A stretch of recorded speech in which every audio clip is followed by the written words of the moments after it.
श्रोते हो, मनात पूर्ण श्रद्धा आणि डोळ्यात भक्तीचा भाव ठेवून आजची ही कथा ऐका. ही कथा केवळ एक चमत्काराची नाही, तर ईश्वराच्या अस्तित्वाची आणि भक्ताच्या अथांग प्रेमाची जिवंत साक्ष आहे. साल होते 1856. महाराष्ट्रातील सोलापूर जिल्ह्यातील एक छोटेसे संस्थान ज्याचे नाव होते अक्कलकोट. त्या काळी अक्कलकोट हे अतिशय साधे, शांत आणि निसर्गरम्य गाव होते. तेथील राजे मालोजीराजे भोसले हे प्रजाहितदक्ष राजे म्हणून ओळखले जात होते. संपूर्ण गावात शांतता होती, पण एक ऐतिहासिक घटनेची अक्कलकोटला अजिबात जाणीव नव्हती. मंगळवेढ्याहून निघालेले परब्रह्म साक्षात दत्ताबुवा हे स्वामी समर्थ महाराज अक्कलकोटच्या सीमेवर प्रवेश करत होते. एक दिवस दुपारची वेळ होती. सूर्य डोक्यावर आला होता. अक्कलकोटच्या वेशीवर असलेल्या खंडोबा मंदिराच्या परिसरात एक अद्भुत व्यक्ती चालत येत होता. त्यांचे रूप पाहूनच अंगावर काटा येत होता. अजानबाहू रूप म्हणजे त्यांचे हात गुडघ्यापर्यंत पोचत होते. डोळ्यांमध्ये संपूर्ण ब्रह्मांडाचे तेज चमकत होते. अंगावर कपड्यांचा कोणताही थाट नव्हता. ते पूर्णपणे दिगंबर अवस्थेत होते. चालण्यात सिंहासारखे ऐट आणि चेहऱ्यावर एक अलौकिक हसू होते. हे दुसरे कोणी नसून साक्षात श्री स्वामी समर्थ महाराज होते. स्वामी महाराज खंडोबा मंदिराच्या ओट्यावर येऊन बसले. सुरुवातीला गावातील लोकांना त्यांच्या दिव्यतेची अजिबात कल्पना झाली नाही. काही लोकांनी त्याला पाहिले आणि दुर्लक्ष केले. काही लहान मुले त्यांच्या विचित्र हालचाली पाहून त्यांना वेडा समजून त्यांच्यावर दगड फेकू लागली. पण स्वामी मात्र या सर्व गोष्टींच्या पलीकडे होते. ते स्वतःमध्येच मग्न होते. कधी हसायचे तर कधी लहान मुलांसारखे खेळायचे. पण त्यांच्या त्या तेजस्वी डोळ्यांमागे एक सुप्त योजना दडली होती. त्यांना शोधायचा होता तो त्यांचा परमभक्त, ज्याने पूर्वजन्मी केलेल्या पुण्यासाठी स्वामींनी अक्कलकोटची निवड केली होती. त्याच अक्कलकोटच्या नगरीत चोळप्पा नावाचे एक साधे आणि सरळमार्गी ब्राह्मण राहत होते. चोळप्पांचे जीवन म्हणजे संघर्षाची एक मोठी गाथा होती. घरात म्हातारी आई, पत्नी राधाबाई आणि लहान मुले असा मोठा परिवार होता. चोळप्पा त्यांच्याकडे उत्पन्नाचे कोणतेही ठोस साधन नव्हते. गावात भिक्षुची करून किंवा लोकांची धार्मिक कर्मे करून जे काही थोडेफार पैसे किंवा अन्न मिळायचे त्यावर त्यांच्या कुटुंबाचा उदरनिर्वाह चालत असे. बरेच दिवस असे जायचे जेव्हा घरात दाण्याचा एकही कण नसायचा. मुलांना उपाशीपोटी झोपावे लागायचे. पत्नी राधाबाई नेहमी गरिबीमुळे चिंतेत असायच्या आणि चोळप्पांना टोमणे मारायच्या. पण चोळप्पा मात्र शांत असायचे. त्यांच्या देवावर, विशेषतः दत्तगुरूंवर अथांग विश्वास होता. त्या दिवशी दुपारच्या वेळी चोळप्पा काही कामासाठी खंडोबा मंदिराच्या रस्त्यावरून जात होते. मंदिराजवळ लोकांची गर्दी पाहून ते तिथे थांबले. त्यांनी पाहिले की लोक एका दिगंबर संन्यासाला वेडा म्हणून समजत हिणवत आहेत. चोळप्पा कुतूहलाने पुढे गेले. जसे चोळप्पा स्वामींच्या जवळ पोहोचले तसे स्वामींनी अचानक आपली मान वर केली आणि थेट चोळप्पांच्या डोळ्यात पाहिले. ती नजर सामान्य नव्हती. चोळप्पांना असे वाटले की जणू काही एखादा तीव्र विजेचा करंट त्यांच्या शरीरातून गेला आहे. स्वामींच्या त्या एका नजरेने चोळप्पांच्या जन्माजन्मांतराचे पाप धुवून गेले. त्यांच्या अंतरात्म्याने त्यांना ओरडून सांगितले, चोळ्या थांब. हे कोणी वेडे संन्यासी नाहीत तर साक्षात परब्रह्म आहेत. त्या दत्तगुरूंची तू आयुष्यभर पूजा केलीस तेच आज तुझ्या समोर उभे आहेत. चोळप्पांचे पाय थरथरू लागले. डोळ्यातून अश्रूंच्या धारा वाहू लागल्या. त्यांनी आपल्या हातातील गाठोडे बाजूला ठेवले आणि थेट स्वामींच्या चरणावर साक्षात प्रणिपात केला. लोक चोळप्पांकडे पाहून हसू लागले. बघा, चोळ्या एका वेडाच्या पाया पडत आहे. पण चोळप्पांना जगाची कोणतीच पर्वा नव्हती. ते स्वामींचे पाय धरून रडत राहिले. स्वामींनी चोळप्पांच्या पाठीवर आपला जड हात ठेवला. चोळप्पांना त्या स्पर्शात एका मातेची माया जाणवली. चोळप्पांनी हात जोडून अत्यंत नम्रपणे आणि भीतीने विचारले, महाराज, आपण कोण आहात हे मला ठाऊक नाही, पण माझे मन सांगते आहे की आपण माझे सर्वस्व आहात. माझ्या गरीब झोपडीत पायधूळ लावाल का? मला आपली सेवा करण्याची संधी द्याल का? स्वामींनी चोळप्पांकडे पाहिले. एक मोठे हसू त्यांच्या चेहऱ्यावर आले. ते काही न बोलता उठले आणि चोळप्पांच्या मागे चालू लागले. चोळप्पांच्या आनंदाला पारावर उरला नव्हता. साक्षात जगन्नाथाचा नाथ आज एका गरिबाच्या घरी चालत येत होता. चोळप्पा अत्यंत आदराने स्वामींच्या घरी येऊन आपल्या छोट्याशा घरात आले. घर अतिशय लहान होते. भिंती मातीच्या होत्या आणि छतावर कौले होती. घरात गरिबी स्पष्ट दिसत होती. चोळप्पांनी जेव्हा स्वामींना घरात आणले तेव्हा त्यांची पत्नी राधाबाई स्वयंपाकघरात काहीतरी शोधत होत्या. घरात मुलांसाठी संध्याकाळच्या वेळाची सोय नव्हती, त्यामुळे ती आधीच चिडली होती. राधाबाईने जेव्हा दरवाजा उघडला आणि चोळप्पांसोबत एका दिगंबर, लांब दाढी केस असलेल्या आणि विचित्र वाटणाऱ्या माणसाला पाहिले तेव्हा तिचा पारा चढला. ती चोळप्पांना बाजूला घेऊन रागाने म्हणाली, अहो, तुमचे डोके ठिकाणावर आहे का? आपल्या स्वतःच्या मुलांना खाण्याची इथे भ्रांत आहे. घरात दाण्याचा एक कणही नाही. मुले सकाळपासून भुकेली आहेत आणि तुम्ही गावातून या वेड्या संन्यासाला घरात येऊन आला आहात. त्यांना मी खायला काय देऊ? आणि लोक काय म्हणतील, एक दिगंबर माणूस आपल्या घरात राहतोय. चोळप्पांनी अत्यंत शांतपणे राधाबाईंचे हात धरले आणि म्हणाले, राधा, तू शांत हो, रागवू नकोस, माझ्या शब्दांवर विश्वास ठेव. हे कोणी सामान्य माणूस नाहीत, तर यांच्या पायात संपूर्ण ब्रह्मांड आहे. तू यांना वेडा समजू नकोस. आपल्या घरात जे काही थोडेफार पीठ असेल त्याची भाकरी बनव आणि त्यांच्यासमोर ठेव. आपल्या मुलांचे आणि आपले कल्याण या माऊलीच्या कृपेनेच होणार आहे. राधाबाईने नागकुशीवर कपाळ्यावर आठ्या घालत स्वयंपाकघरात शोध घेतला. तिला एका डब्यात अगदी थोडंसं ज्वारीचं पीठ सापडलं, ज्यातून फक्त 2 लहान भाकऱ्या बनू शकत होत्या. तिने रडवेला चेहरा करून त्या 2 भाकऱ्या थापल्या, भाजल्या आणि एका ताटात ठेवून स्वामींसमोर आणल्या. स्वामी महाराज तिथे जमिनीवर बसले होते. त्यांनी त्या भाकरीकडे पाहिले. ज्या स्वामींनी मोठ्या राजघराण्यातून पंचपक्वानेही आकर्षित करू शकत नव्हती, त्यांनी चोळप्पांच्या घरची ती कोरडी भाकरी त्यांना अत्यंत आवडीने खायला सुरुवात केली. स्वामी भाकरीचा एक एक घास घेत होते आणि चोळप्पांकडे पाहून आनंदाने हसत होते. चोळप्पा एका कोपऱ्यात उभे राहून ते दृश्य पाहत होते आणि त्यांचे हृदय भरून आले होते. त्यांना समजले होते की स्वामींना अन्नाची नाही तर भक्तीची भूक आहे. स्वामी समर्थ महाराज चोळप्पांच्या घरात राहू लागले. पण ईश्वर जेव्हा एखाद्या भक्ताच्या घरी येतो तेव्हा तो त्याची परीक्षा घेतल्याशिवाय राहत नाही. स्वामी चोळप्पांच्या घरात आले, पण चोळप्पांची गरिबी एका रात्रीत दूर झाली नाही. उलट स्वामींनी चोळप्पांच्या अढळ श्रद्धेची आणखी कडक परीक्षा घ्यायला सुरुवात केली. स्वामी महाराज कधीकधी 2 दिवस काहीच खायचे नाहीत, तर कधीकधी अचानक मध्यरात्री उठून चोळप्पांकडे जेवण मागायचे. गावातील इतर श्रीमंत लोक स्वामींसाठी दूध, पेढे, मिठाई घेऊन यायचे, पण स्वामी त्या वस्तूंना लाथ मारायचे आणि चोळप्पांना म्हणायचे, चोळ्या, मला भूक लागली आहे, मला भाकरी दे. एकदा अशीच एक कठीण प्रसंग निर्माण झाला. अक्कलकोटमध्ये 2 दिवस सतत पाऊस पडत होता. चोळप्पांना भिक्षुकीसाठी बाहेर पडता आले नव्हते. घरात खाण्याचे सर्व पदार्थ संपले होते. मुले भुकेने व्याकुळ होऊन रडत होती आणि झोपी गेली. राधाबाई कोपऱ्यात बसून नशिबाला दोष देत रडत होती. चोळप्पा स्वतः हताश होऊन देवाच्या मूर्तीसमोर जाऊन बसले. नेमके त्याच वेळी मध्यरात्रीच्या सुमारास स्वामींनी मोठ्या आवाजात दिला, चोळ्या, अरे ओ चोळ्या, उठ, मला भयंकर भूक लागली आहे, लवकर काहीतरी खायला आण. स्वामींचा आवाज ऐकून चोळप्पांचा थरकाप उडाला. घरात तर काहीच नव्हते, अगदी पाण्याचा थेंबही नव्हता. चोळप्पा धावत स्वामींच्या खोलीत गेले. ते स्वामींच्या चरणावर पडले. त्यांचे पाय आपल्या अश्रूंनी ओले झाले आणि म्हणाले, देवा, माझ्यावर रागवू नका. आज तुमचा हा चोळ्या हातात झाला आहे. आज घरात काहीच नाही, अगदी काहीच नाही. मी माझ्या स्वामींना काय देऊ? स्वामींनी चोळप्पांकडे अतिशय तीव्र नजरेने पाहिले. स्वामी रागाने गर्जले, अरे मूर्खा, माझ्याकडे काय मागतोस? जा त्या स्वयंपाकघराच्या कोपऱ्यात जे मातीचे मडके ठेवले आहेत ते इकडे घेऊन ये. चोळप्पांना आश्चर्य वाटले, कारण त्यांना माहीत होते की ते मडके गेल्या 2 दिवसांपासून पूर्णपणे रिकामे होते. त्यात केवळ जळमट होती. पण स्वामींचा आदेश होता, त्यामुळे ते स्वयंपाकघरात गेले. राधाबाईही त्यांच्या मागे आली. चोळप्पांनी त्या अंधाऱ्या कोपऱ्यातील मडक्याला हात लावला. मडके उचलताच चोळप्पांनी ते खूप जड वाटले. त्यांनी मडके प्रकाशात आणले आणि त्याचे झाकण उघडले.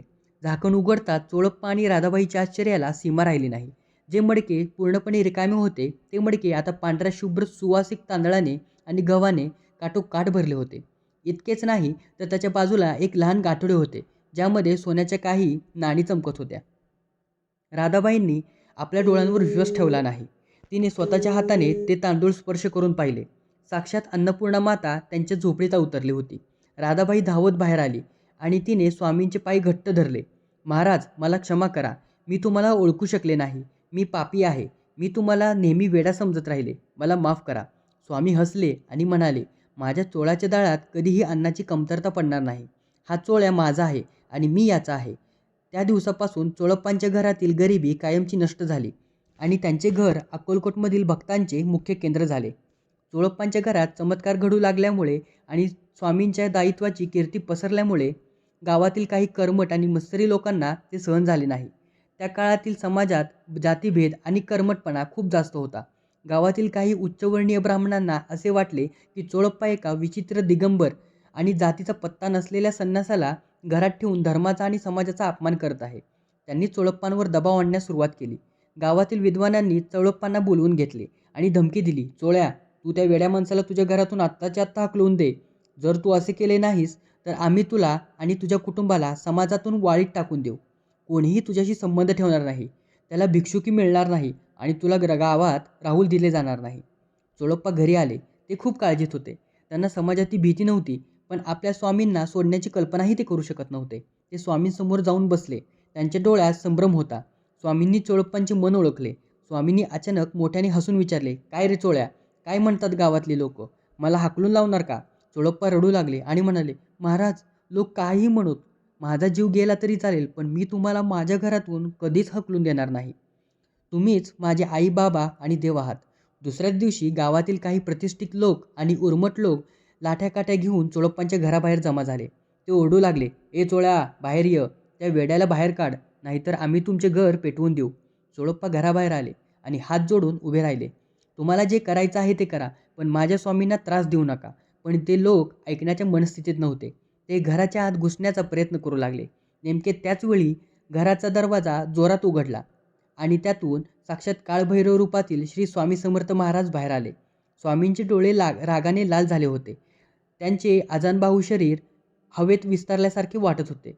स्वामींनी जमिनीवर एवढ्या जोरात आपला पाय आपटला की संपूर्ण अक्कलकोट नगरी हादरून गेली.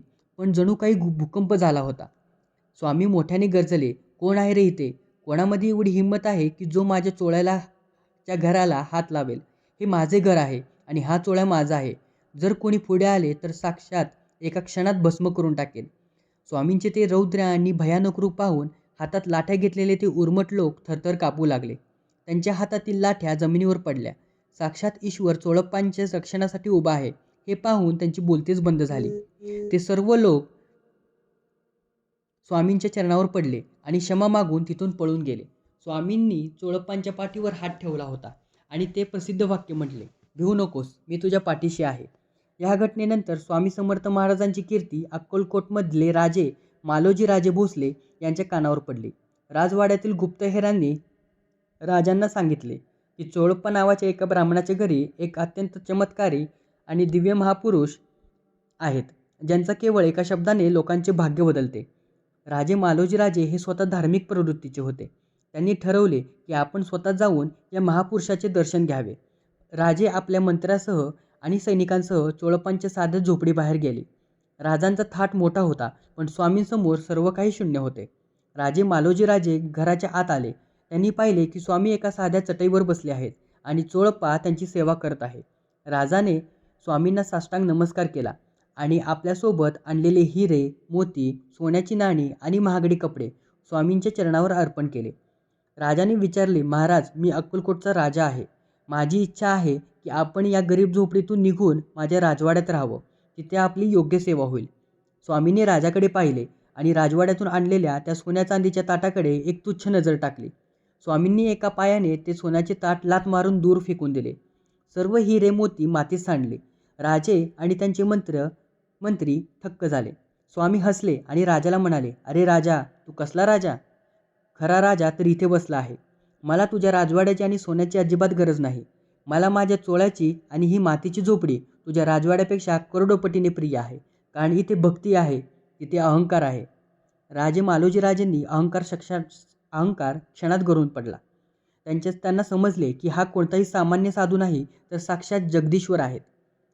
त्यांनी स्वामींची माफी मागितली आणि चोळप्पांचे कौतुक केले की चोळप्पा, तुम्ही खूप भाग्यवान आहात. ज्या ईश्वराला मिळवण्यासाठी ऋषीमुनी जंगलात हजारो वर्षे तपश्चर्या करतात, तो ईश्वर तुमच्या प्रेमापोटी तुमच्या घरात वास्तव्य करत आहे. त्या दिवसापासून राजे मालोजी राजेही स्वामींचे परमभक्त बनले. पण स्वामींनी कधीच चोळप्पांचे घर सोडले नाही. दिवसांमागून दिवस गेले. स्वामी समर्थ महाराज अक्कलकोटमध्ये स्थायिक झाले होते. चोळप्पांच्या घराची परिस्थिती आता पूर्णपणे बदलली होती. घर नेहमी भक्तांनी गजबजलेले असायचे. चोळप्पांनी आयुष्यभर स्वामींची सेवा सावलीसारखी केली. स्वामी कुठेही गेले तरी चोळप्पा त्यांच्यासोबत कायमचे असायचे. स्वामींचे अन्न, त्यांचे पाणी, त्यांची गादी, सर्व काही चोळप्पा स्वतः पाहायचे. पण काळाचा नियम कुठलाही चुकला नाही. चोळप्पा आता वृद्ध झाले होते. अनेक वर्षांच्या कष्टांमुळे आणि वाढत्या वयामुळे त्यांचे शरीर थकले होते. एक दिवस चोळप्पा गंभीर आजारी पडले. ते अंथरुणाला खिळले. त्यांच्या शरीरात त्राण उरले नाहीत, पण त्यांचे डोळे मात्र सतत स्वामींचा शोध घेत होते. स्वामी महाराज चोळप्पांच्या खाटेजवळ येऊन बसले. स्वामींच्या चेहऱ्यावर नेहमी असणारे हसू आज नव्हते. स्वामींचे डोळेही थोडे ओले झाले होते. चोळप्पांनी अत्यंत कष्टाने आपले हात वर केले आणि स्वामींचे पाय धरले. चोळप्पा रडत म्हणाले, देवा, माझ्या या जगातील प्रवास आता संपत आला आहे. माझ्याकडून सेवेमध्ये काही चुका झाल्या असतील तर मला तुमचा लहान मुलगा म्हणून क्षमा करा. मला पैशांची किंवा मोक्षाची अपेक्षा नाही.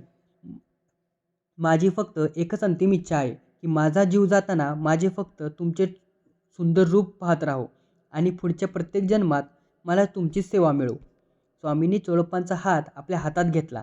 स्वामी म्हणाले, चोळ्या, तू रडू नकोस. तू माझी जी सेवा केलीस ती या ब्रह्मांडात कोणी करू शकत नाही.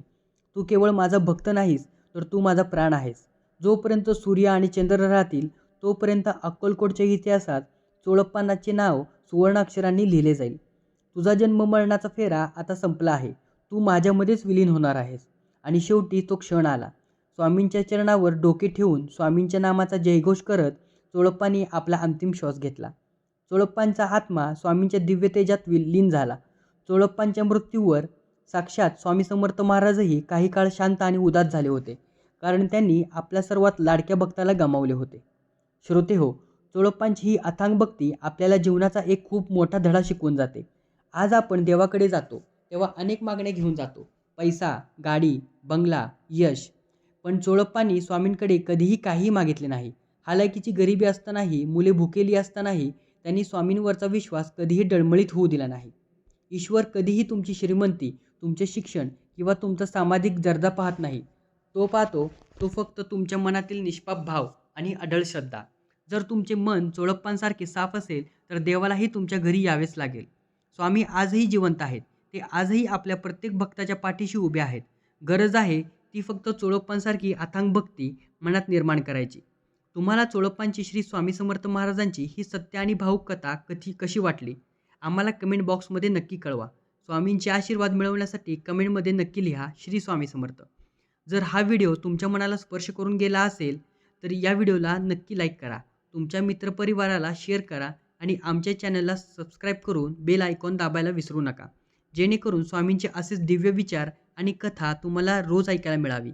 अनंतकोटी ब्रह्मांडनायक राधाजीराज योगीराज परब्रह्म श्री सच्चिदानंद समर्थ श्री सद्गुरू श्री स्वामी समर्थ महाराज की जय.